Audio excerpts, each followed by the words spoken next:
تو بشه. من کسب پدر و مادرم را انتخاب کردم، زرگری. این به ما میراث مانده است و من میخواهم که تا آخر این کسب را دوام دهم. خوب در صنف چند میخونی خواهد؟ من در صنف نهم میخونم.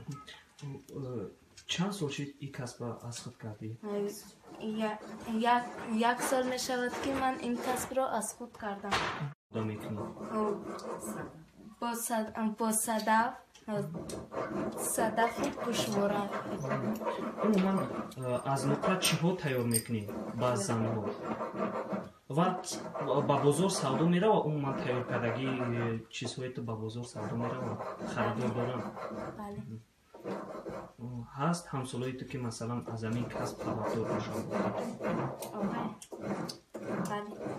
یورا دخترم بفتمش نجا شری وزن میکنم سرجام خطی هرچون ایرانی هم تری وزن میکنم و خیلی جوی کره مشکل شخصی میکنم یو شبات بفتم یو شب یو خچون میکنم دستمون رو هم خیلی جو شخصی تیر میکنم جو شب یو تیر میکنم موبایل شخصی کره مشکلش هم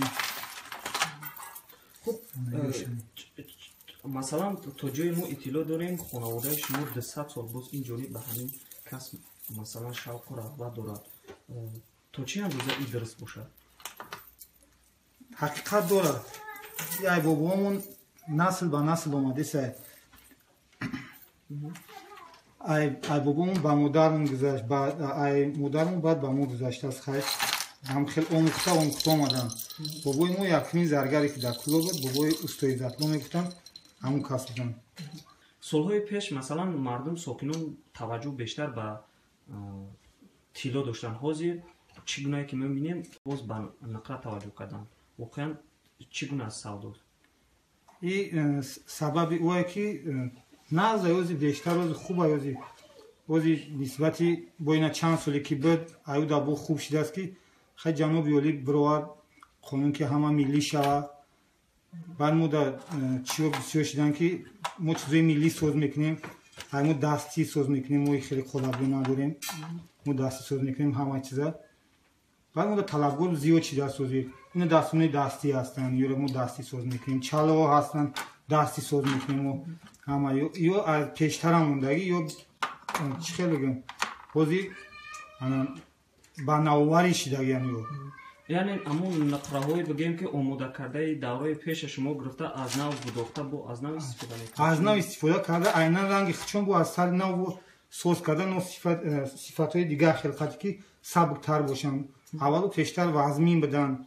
بودم گوشور این هم که گوشوره وزمین نکردن بعد ما همین را گرفتیم و ما سبک‌تر کردیم که سبک‌تر شوند نسبت به گوشوی نانکودا لدن‌تر.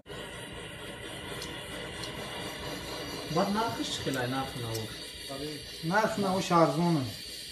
یک دستونه چقدر ارزش داره؟ با این مهنت که ما میکنیم و این قیمت ارزش نداره. طرفای خیلی خارجه باشه و ارزش بلنده جا قیمت میگیرن.